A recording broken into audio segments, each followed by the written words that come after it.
Margaret sat by her kitchen window, watching the autumn leaves dance in the amber light of evening. At 73, her hands bore the gentle marks of time, but her eyes still held the spark of the young woman who once waited at train stations. The small farmhouse had been her sanctuary for decades, filled with memories that both comforted and haunted her. Today felt different somehow, as if the very air carried whispers from a distant past she thought she'd buried. The photograph on the mantelpiece caught the dying sunlight. A young couple embracing beneath an old oak tree, their faces radiant with hope and promise. She remembered that day in 1952 when Thomas had held her close, his uniform crisp and new, his voice trembling as he made vows that seemed as eternal as the stars above them. He was 22, she was 19, and the world stretched before them like an endless summer. The war in Korea felt like someone else's nightmare then. "I'll come back to you, Maggie," he had whispered against her ear, his breath warm and reassuring. "Wait for me. No matter how long it takes, no matter what happens, I'll find my way back to you." She had believed him with every fiber of her being, the way young hearts believe in forever. His letters arrived regularly at first, filled with longing and detailed descriptions of places she could barely pronounce. Each envelope was a lifeline, a promise kept across the vast ocean that separated them. The silence that followed was the cruelest kind of torture. Months passed without word, then years. She haunted the post office, befriended the mailman, and wrote letters to military offices that responded with cold, bureaucratic sympathy. Thomas Mitchell had been declared missing in action, his fate unknown. She clung to hope like a drowning woman clutches driftwood, refusing to believe that the love of her life had simply vanished into the fog of war. But even the strongest hearts eventually learned to bend rather than break. Life demanded she make choices, and the years began to accumulate like fallen leaves, each season taking her further from that young girl who had made promises beneath the oak tree. Yet somewhere deep in her soul, in a place she rarely dared to visit, she had never stopped waiting. The sound of footsteps on her front porch this evening would change everything she thought she knew about love, loss, and the cruel mathematics of time. The knock came just as the grandfather clock chimed 7, its deep resonance mixing with the tentative rap of knuckles against weathered wood. Margaret's heart stuttered in a way it hadn't for decades, though she couldn't say why. Visitors were rare at this hour, and something about the rhythm of those knocks felt both foreign and achingly familiar. She smoothed her silver hair and walked slowly to the door, her slippered feet whispering against the hardwood floors that had witnessed a lifetime of solitary evenings. Through the frosted glass, she could make out the silhouette of a man, tall and slightly stooped, holding what appeared to be a hat in his weathered hands. Margaret hesitated, her fingers trembling as they hovered over the deadbolt. In the depths of her memory, she could almost hear Thomas's voice telling her about the unspoken promises that soldiers carry home from war. She had read stories about reunion after decades, those touching real stories that seemed too miraculous to be true. Yet here she stood, afraid to open her own door. When she finally turned the handle, the world seemed to tilt on its axis. The man standing on her porch was a stranger, yet his eyes, those unmistakable green eyes that had haunted her dreams for 70 years, belonged to the boy who had promised to return. His hair was white as fresh snow, his face carved with lines that spoke of battles fought and sorrows carried. He wore a simple brown coat, and in his hands he clutched not just a hat, but a bundle of yellowed envelopes tied with a faded ribbon. "Hello, Maggie," he said, and his voice was the whisper of autumn wind through dying leaves. Thomas Mitchell stood before her like a ghost made flesh, his body bearing the weight of decades she had not shared with him. She gripped the doorframe to keep from falling, her mind struggling to reconcile the young soldier of her memories with this elderly man whose very presence rewrote the story of her life. The letters in his hand seemed to pulse with unspoken words and explanations that were 90 years overdue. Neither of them moved for what felt like eternity, two souls suspended between the past they had shared and the present that had shaped them into strangers. The evening air carried the scent of wood smoke and distant rain, the same autumn perfume that had blessed their first kiss all those years ago. Margaret realized she was crying, though she couldn't remember when the tears had started. The weight of his gaze told her that some promises, no matter how long delayed, eventually find their way home through the darkness. "You look exactly as I remembered," Thomas whispered, though they both knew it was a beautiful lie. Margaret stepped back, her hand still gripping the doorframe, and gestured for him to enter the home that had sheltered her through 7 decades of wondering. He moved carefully, like a man who had learned not to trust his own body. And she noticed the slight limp in his left leg, the way he favored his right shoulder. These were the physical signatures of a life she had not witnessed, battles she had not tended, wounds she had not kissed. The living room felt smaller with him in it, as if his presence had summoned all the ghosts of their shared past to crowd into the space between them.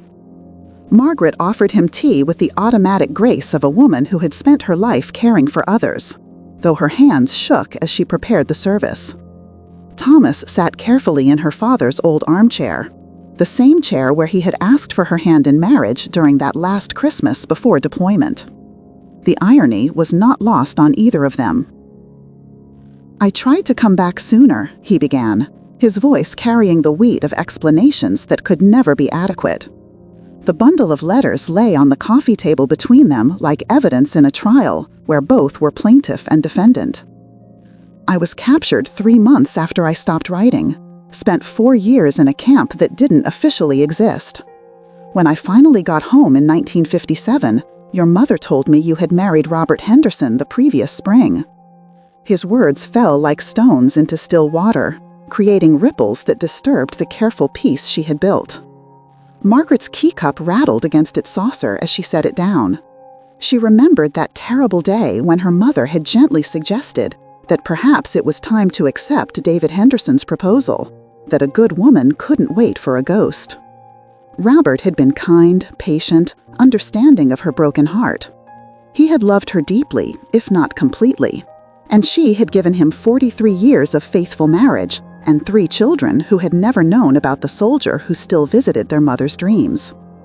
When Robert passed 5 years ago, she had grieved genuinely, but she had also felt the stirring of old ghosts she thought she had successfully buried. "I stood across the street from your wedding," Thomas continued, his green eyes holding depths she could barely fathom. "You looked so beautiful in your mother's dress. Robert looked at you like you were the sun itself. And I realized that my promise had become a burden instead of a gift. I walked away that day, convinced I was doing the noble thing. I spent the next 67 years wondering if I was a fool or a coward. And I finally decided it didn't matter which." The admission hung in the air between them, like incense, heavy with the weight of choices that had shaped 2 lives in ways they were only beginning to understand. Thomas reached for the bundle of letters with reverence, his gnarled fingers untying the ribbon that had held them together through decades of solitary wandering. "I wrote to you," he said softly, spreading the yellowed envelopes across the coffee table like tarot cards, revealing an alternate future. "Every week for 67 years. I never sent them, but I wrote them. On your birthday, on Christmas, on the anniversary of the day we met. I told you about the nightmares, about the way the world looked different when I came home, about how I learned to live with loving someone I couldn't have." Margaret's breath caught as she recognized her name, written in Thomas's familiar handwriting, across envelope after envelope. The ink faded, but the words still clear. Some were postmarked from places she had never heard of, small towns across America where he had tried to build a life without her. Others bore no postmark at all, written in hotel rooms and boarding houses during the long years when he had wandered like a man searching for something he couldn't name. These letters from war and peace represented a conversation that had lasted 7 decades, one-sided but constant as a heartbeat. "I became a teacher," he continued, selecting one envelope seemingly at random. "High school history. I thought if I could help young people understand the cost of the choices we make, maybe my own mistakes would mean something. I never married Maggie. I tried to love other women, good women who deserved better than half a heart, but I couldn't give them what they needed. Every time I looked at another woman, I saw your face on our wedding day, the wedding that should have been mine." His voice cracked slightly, the sound of a man confessing sins he had carried alone for too long. She picked up one of the letters, dated 3 years earlier, and her fingers trembled as she traced his handwriting. Inside, she found pressed wildflowers and a detailed description of a sunset he had watched from a park bench in Colorado, wishing she could have seen it with him. These unspoken promises written on paper were love letters to a ghost, proof that some hearts never learn to let go. The emotional stories contained in these pages represented a parallel life they had never lived, a marriage conducted across time and distance through the stubborn persistence of memory. Margaret thought of her own secret drawer upstairs, where she kept the few letters he had sent from Korea and a small jewelry box containing the engagement ring he had given her. She had never worn it after marrying Robert, but she had never been able to throw it away either. These touching, real stories of love after 50 were more common than people realized, she supposed. The heart's capacity for holding on to love, even unrequited love, seemed to grow stronger rather than weaker with age. Their story was proof that some chapters never truly end. They simply wait for someone brave enough to turn the page. "I kept track of you," Thomas admitted, his weathered hand smoothing one of the letters against his knee. "Not in a troublesome way, just I needed to know you were happy. I knew when your children were born, when Robert got promoted to bank manager, when you won that garden competition in 1978. I was proud of you, Maggie, even from a distance. Even though it broke my heart a little more each time, I was proud of the life you built." His words carried the weight of a love so profound it had learned to find joy in sacrifice. Margaret felt something crack open inside her chest, a carefully sealed chamber where she had locked away the dreams of her 19-year-old self. She had been happy with Robert, genuinely happy, but it had been a different kind of love, steady, comfortable, built on shared experiences rather than the wild, desperate passion of youth.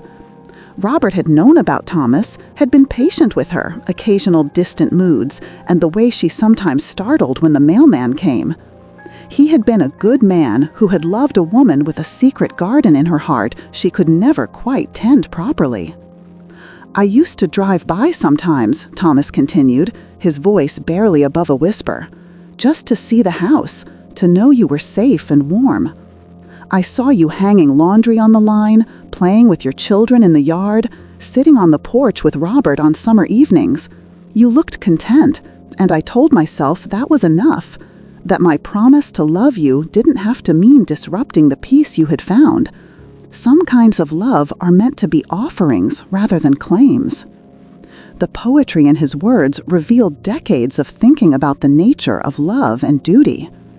She remembered those moments he described, ordinary days that had taken on new meaning in his memory.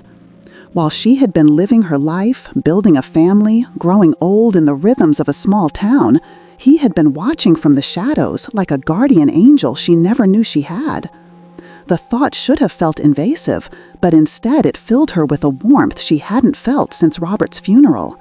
To be loved so completely, so selflessly, even across the void of separation, it was both heartbreaking and beautiful. "The night Robert died," Thomas said, and Margaret's head snapped up in surprise. "I was there. I came to the funeral home after everyone left, just to sit with him for a while. I thanked him for taking care of you, for loving you the way I should have been there to love you. I told him I was sorry for the part of your heart I never gave back, and I promised him I'd stay away as long as you were grieving. The revelation that these two men who had shaped her life had somehow communed over her sleeping form struck her as both miraculous and perfectly logical. Love, she was learning, takes forms she had never imagined. Thomas stood slowly and walked to the mantelpiece, his eyes fixed on the photograph of their younger selves. "We were so sure we had forever," he murmured, touching the frame with the gentleness reserved for holy relics. 22 and 19, planning a life that seemed as certain as sunrise. I remember thinking that a year apart would be nothing, just a pause before our real life began. Time felt limitless then, didn't it? Like something we could spend carelessly because there would always be more. His reflection held the wisdom that only comes from learning too late how precious each moment truly is. Margaret joined him at the mantelpiece, and for a moment they stood side by side, like the couple in the photograph, separated by inches and decades of choices that couldn't be undone. "I waited for you," she said quietly, "longer than anyone thought I should have. My mother used to say I was wasting my youth on a ghost, and maybe she was right, but I couldn't help myself. You were the first man I ever loved, and I didn't know how to stop." Her confession carried the weight of a lifetime of wondering what if. "I know," Thomas replied, and his voice held depths of tenderness that made her chest tighten. "I know you waited. That knowledge both sustained me and tortured me through the worst years. When I was in that prison camp, half-starved and losing hope, I would picture you in this house, living the life I had promised to share with you. It kept me alive, but it also made me realize that love isn't always about possession. Sometimes it's about knowing when to let go." The wisdom in his words spoke to decades of wrestling with questions that had no clean answers. They stood in companionable silence, two people who had loved each other across 7 decades, watching the last light fade from the autumn sky. Margaret found herself calculating the years they had lost, 67 years of conversations, of shared meals, of ordinary moments that would have added up to a lifetime. But she also thought about the years she had gained with Robert, the children who existed because she had chosen to build a life rather than wait for one. The arithmetic of regret was complicated, she realized. Some losses were also gifts in disguise. "Do you think we would have been happy?" she asked, the question she had carried in her heart for so long finally finding voice. Thomas turned to look at her, and in his eyes she saw all the answers he had imagined during his own long nights of wondering. They were older now, marked by time and experience, carrying the knowledge that happiness was more fragile and more precious than their young selves had ever understood. The question hung between them like a bridge they weren't sure they were brave enough to cross. "I think we would have been extraordinary," Thomas answered, after a long pause, his voice carrying the certainty of a man who had spent decades imagining their alternate life. "Not perfect, love never is, but extraordinary in the way that people who truly see each other can be. We would have fight about money and child rearing and whose turn it was to fix the fence. You would have gotten tired of my nightmares, and I would have frustrated you with my stubborn streak. But underneath all of that, we would have had something most people never find." His words painted a picture of the ordinary miracles they had been denied.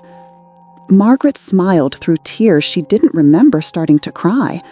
"I used to dream about our children," she confessed, "what they would look like, whether they'd have your green eyes or my stubborn chin. I even had names picked out, Michael Thomas and Sarah Grace. After I married Robert, I felt guilty about those dreams, like I was cheating on my real life with an imaginary one, but I couldn't quite let them go. Sometimes I would look at my actual children and love them fiercely while also mourning the ones who never existed." The admission felt like releasing a secret she had carried alone for too long. Thomas reached into his coat pocket and withdrew a small, worn notebook. "I dreamed about them too," he said, opening it to reveal pages of sketches, etches, and notes. "I drew pictures of our imaginary family, wrote stories about birthday parties and Christmas mornings and first days of school. I know it sounds foolish, but it helped me feel connected to you across the years. These children who never were became real to me, and loving them was a way of loving you." The notebook contained the artifacts of a parallel life, proof that love can create entire worlds from nothing but longing and imagination. She studied the sketches with wonder. Children who bore both their features, family scenes drawn with the careful attention of a man trying to make dreams tangible. There was Michael at 5, gap-toothed and grinning, Sarah at 16, tall and graceful like her imagined mother. These second chances existed only on paper, but they felt as real as memory. Thomas had been father to phantom children, husband to a woman he saw only from a distance, living a life that existed nowhere but in his heart. "We both became parents to ghosts," Margaret observed, closing the notebook gently. "You to the children we never had, me to the woman I never became. I wonder if that's what love after 50 really means, learning to cherish the might-have-beens without letting them poison what actually is." The realization felt profound and heartbreaking at the same time. They had loved each other so completely that their love had generated its own reality, a shadow world where their promises had been kept and their dreams fulfilled.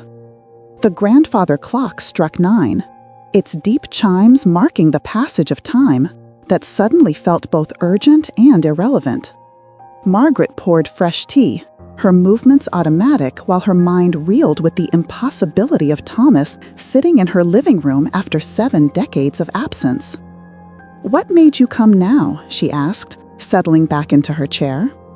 "After all these years of staying away, of being noble from a distance, what changed?" The question held layers of meaning. Was this a reunion or simply a goodbye that had been too long delayed? Thomas wrapped his hands around the warm cup, and she noticed the slight tremor in his fingers, the way he favored his left side. "I'm dying, Maggie," he said simply, and the words fell into the room like stones into still water. "Lung cancer. The doctors say I have maybe 6 months, probably less. I've lived my whole life trying to do the right thing by you, but I realized that dying without seeing you one more time, without explaining why I never came back, would be the most selfish thing I could do." The confession stripped away the years, reducing them to their essential selves, 2 people who had loved each other completely and lost each other to circumstances beyond their control. Margaret felt the world shift beneath her feet, the comfortable certainty of her solitary life suddenly revealed as gossamer. She had imagined Thomas living somewhere far away, perhaps with a family of his own, growing old in the ordinary way that people do when they're not haunted by unfinished love stories. The thought that he was dying, that this reunion was also a farewell, filled her with a grief so profound it felt like drowning. "How long have you known?" she whispered, her voice barely audible above the ticking of the clock. 3 months, he replied, his green eyes never leaving her face. "Long enough to decide that some promises are worth breaking if keeping them means taking regrets to the grave. I know I don't have the right to come here and disrupt your peace. I know that seeing me might bring back pain you've worked hard to heal. But I had to tell you that loving you was the best thing I ever did with my life, even if I did it badly." His words were a benediction and a confession, the summation of a life spent carrying someone else's heart like a sacred trust.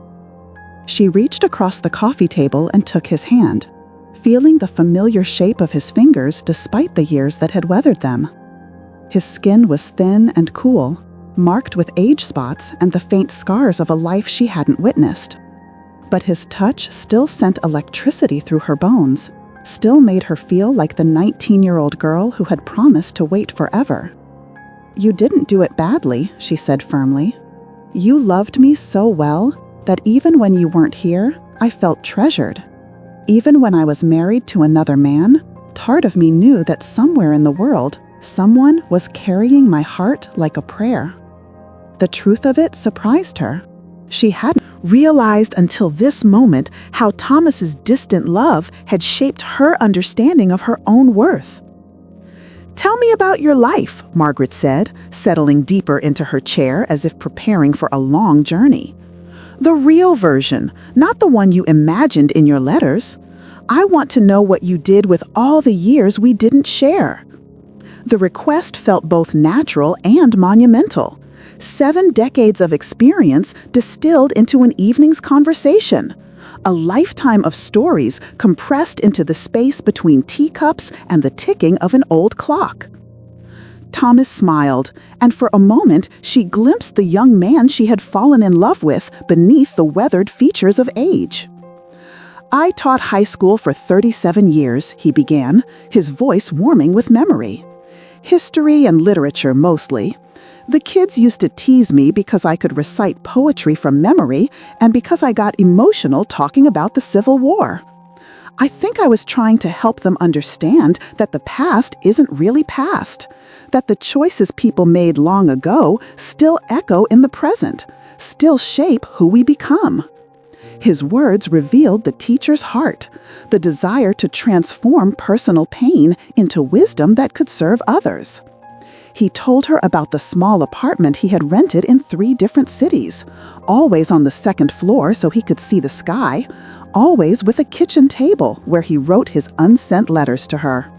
He described summers spent hiking in national parks, trying to walk off the restlessness that came from loving someone he couldn't have.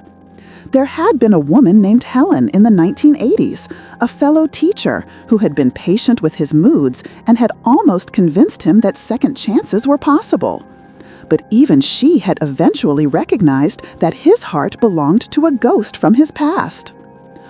"I volunteered at the VA hospital," Thomas continued, his hands growing still around his teacup. "Talking to young soldiers coming home from Vietnam, then the Gulf War, then Iraq and Afghanistan. I thought maybe I could help them avoid some of the mistakes I made, teach them that war doesn't end when the fighting stops." Some of them listened. A few even stayed in touch over the years, sending me wedding photos and baby pictures. In a strange way, they became the family I never had. The revelation that he had fathered dozens of surrogate sons through his volunteer work painted a picture of a man who had transformed his own losses into service to others. Margaret found herself jealous of these unknown soldiers who had received the guidance and compassion she had always imagined Thomas would give to their children. But she also felt proud of him, of the way he had alchemized his private grief into public good. "You were always meant to be a father," she said softly. "Even when we were teenagers, you talked about the children you wanted to raise, the kind of man you hoped to become. I'm glad you found ways to nurture young people, even if they weren't the ones we dreamed about." The acknowledgement felt like a gift she was giving to both of them, permission to honor the life he had actually lived rather than mourning only the one they had lost. Thomas nodded, his eyes bright with unshed tears. "Every boy I helped felt like a letter I was writing to our imaginary son," he admitted. "Every piece of advice I gave, every late-night conversation about courage and honor and how to love someone properly, it all felt like practice for fatherhood that never came. Maybe that's what unspoken promises really are. Love that finds other ways to express itself when the original dream becomes impossible." His philosophy, earned through decades of contemplation, offered a new way of understanding how love persists, even when its intended object is absent. As the evening deepened, Margaret found herself sharing stories she had never told anyone, not even Robert, during their most intimate moments. She spoke about the mornings when she woke with Thomas's name on her lips, the way certain songs on the radio could transport her instantly back to their last dance at the community center. She described the recurring dream she'd had for decades, Thomas walking up her front path at twilight, older but unmistakably himself, carrying apologies and explanations like flowers for her forgiveness. "I used to save things for you," she confessed, rising to retrieve a small wooden box from the bookshelf. "Newspaper clippings about things I thought would interest you, photos of places we walked about visiting together, even ticket stubs from movies I thought you would have enjoyed." I told myself I was being sentimental, but really, I was keeping a record of the life I wanted to share with you. The box contained the archaeology of their interrupted love story, artifacts of a relationship that had continued to evolve despite physical separation. Thomas examined the contents with wonder, lifting each item as if it were made of spun glass. There were postcards from the Grand Canyon where Margaret had honeymooned with Robert while thinking about Thomas's dream of seeing the sunrise from the rim. A review of a book about Korean War veterans that she had clipped and saved, hoping somehow it might contain news of him. Even a pressed flower from the oak tree where they had made their promises, carefully preserved between tissue paper and labeled with the date of their engagement. "You kept us alive," Thomas whispered, holding the dried flower to the light. "Even when you built a life with someone else, even when you had every reason to forget about a foolish boy who broke his promise, you kept our love alive. Do you know how extraordinary that is?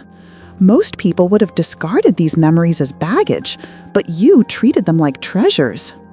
His voice carried amazement, as if he was only now understanding the true depth of her faithfulness to their shared past. Margaret felt heat rise in her cheeks, embarrassed by the intensity of her own romantic nature. "Robert knew," she said quietly. "He never said anything directly, but he knew about the box, about the dreams, about the part of me that never quite belonged to him completely.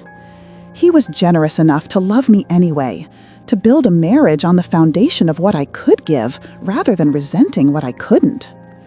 The admission felt like a betrayal and a benediction, an acknowledgement of Robert's grace and her own divided heart.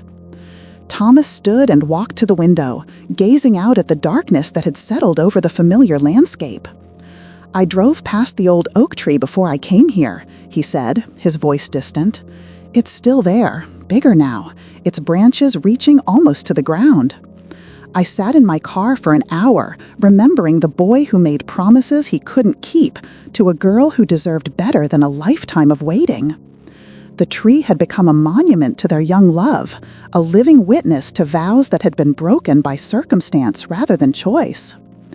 "I still go there sometimes," Margaret admitted, joining him at the window. "On our anniversary, on your birthday, when I need to remember who I was before life taught me to compromise. The town council wanted to cut it down last year to make room for a new parking lot. But I raised such a fuss they changed their minds. Some things are too important to lose, even if most people can't see their value." Her advocacy for their tree revealed how deeply she had internalized their love story, making it part of the landscape she was determined to preserve. They stood together in comfortable silence, two figures reflected in the window glass, like ghosts haunting their own lives. The years between them seemed both vast and non-existent. They were simultaneously the teenagers who had carved their initials in that oak's bark, and the elderly people who had learned that love doesn't always follow the path we plan for it. Time had changed everything and nothing, leaving them strangers who knew each other's deepest secrets. "What do we do now?" Margaret asked, the question encompassing far more than the immediate logistics of the evening. Thomas was dying. Her life was already structured around solitude, and they were both too old for the grand romantic gestures of youth. Yet something profound had shifted in the space between them, a recognition that their love story was not quite finished, despite all the years of separation. The touching real stories she had read about late-life reunions suddenly felt less like fairy tales and more like possibilities she hadn't dared to consider. Thomas turned from the window and faced her fully, his green eyes holding depths of tenderness that made her chest ache with longing. "I don't know," he said honestly. "I came here to say goodbye, to give you the letters I never sent, to tell you that loving you was the one thing I never regretted about my life. I didn't come expecting anything in return. But now that I'm here, now that I can see you're still he woman I fell in love with all those years ago, I find myself hoping for something I don't have the right to hope for. His confession hung between them like a bridge they could choose to cross or leave forever unexplored. Margaret moved closer to Thomas, close enough to see the flecks of gold in his green eyes, close enough to catch the familiar scent of him beneath the years and the cologne that wasn't quite right. "What are you hoping for?" she asked, though her heart already knew the answer. They were both thinking about the months he had left, about whether love could bloom in the shadow of ending, about whether two people in their 70s had the courage to begin again when beginning meant preparing for goodbye. "Time," Thomas said simply. "Whatever time we have left, I want to spend it with you, not trying to recreate what we lost, not pretending we're 22 again, but discovering who we are now as the people we became while we were apart. I want to take you to see that Grand Canyon sunrise, if you're strong enough for the trip. I want to read you the letters I never sent. I want to fall asleep beside you and wake up knowing that for once in my life, I'm exactly where I belong." His words were a proposal and a prayer, an invitation to embrace love after 50 with all its complications and contradictions. She thought about her quiet routine, the carefully ordered life she had built around Robert's memory and her own need for peace. She thought about what her children would say, about the gossip it would generate in their small town, about the practical difficulties of merging two lives that had been separate for 7 decades. But mostly, she thought about the 19-year-old girl who had promised to wait, and about the woman she had become who had never quite stopped waiting, even when she thought she had. "I'm scared," Margaret admitted, her voice barely above a whisper. "Not of loving you, I never stopped loving you, but of losing you again, of having just enough time to remember what we meant to each other before death takes you away. I don't know if my heart can survive another goodbye, Thomas. I'm not as resilient as I was at 19. The confession cost her something essential, stripping away the protective distance she had maintained between herself and the possibility of profound loss. Thomas cupped her face in his weathered hands, his touch gentle as butterfly wings. "Neither am I," he said, "but I've learned that the alternative to risking goodbye is guaranteeing regret. We've already lost 70 years to fear and circumstance and bad timing. If we waste the months we have left because we're afraid of how it will end, we'll have lost everything twice."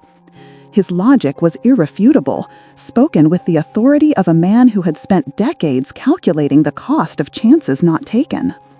In the end, the decision made itself.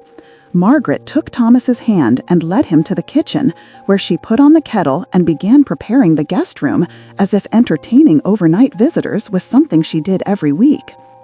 They moved around each other with surprising ease, their bodies remembering rhythms they had never actually established, muscle memory of a domesticity they had only dreamed about. The simple act of sharing space felt both momentous and utterly natural. "The letters," Thomas said suddenly, pausing in the doorway with his small overnight bag. "I want you to read them, but not all at once. Maybe one each morning, so we can talk about them over coffee. They're not love letters exactly. They're more like journal entries addressed to you, records of a conversation that lasted 70 years. Some of them are angry, some sad, some hopeful. They're honest in ways I never learned to be in person." The gift he was offering was more intimate than jewelry or flowers. It was access to the internal landscape he had cultivated while loving her from a distance. Margaret nodded, understanding instinctively that the letters would become their roadmap for the time they had left together. Each envelope would unlock another piece of the life he had lived without her, another chapter in their interrupted love story. She thought about the mornings ahead, sitting at her kitchen table with coffee and Thomas's words, finally having the conversation they had begun in 1952 and never finished. "Tomorrow I want to take you." Margaret smiled faintly, her heart swelling with a mix of sorrow and hope. "Tomorrow." "Let's start with the sunrise." The words hung softly in the air, fragile and full of promise, a vow renewed not by youth, but by understanding. The house grew quiet again, but it no longer felt empty. For the first time in decades, there was the sound of 2 cups being set on the counter, 2 lives rediscovering how to exist side by side. Outside, the autumn wind carried the scent of distant rain, the same fragrance that had followed their first kiss beneath the oak tree 70 years before. Some promises, Margaret thought, are not broken by time. They simply wait until the heart is ready to keep them. As the night deepened and the kettle's whistle faded into silence, Margaret sat beside Thomas, feeling the weight of the years dissolve into something peaceful. Their story was no longer about waiting or loss. It was about the courage to love again, even when time had taken almost everything else. If this story touched your heart, don't forget to like this video. It helps more people find stories like this one. Subscribe to Voices After 50 for more true emotional tales about love, time, and second chances. And before you go, watch the next story on our channel, another unforgettable journey about the loves we never truly lose.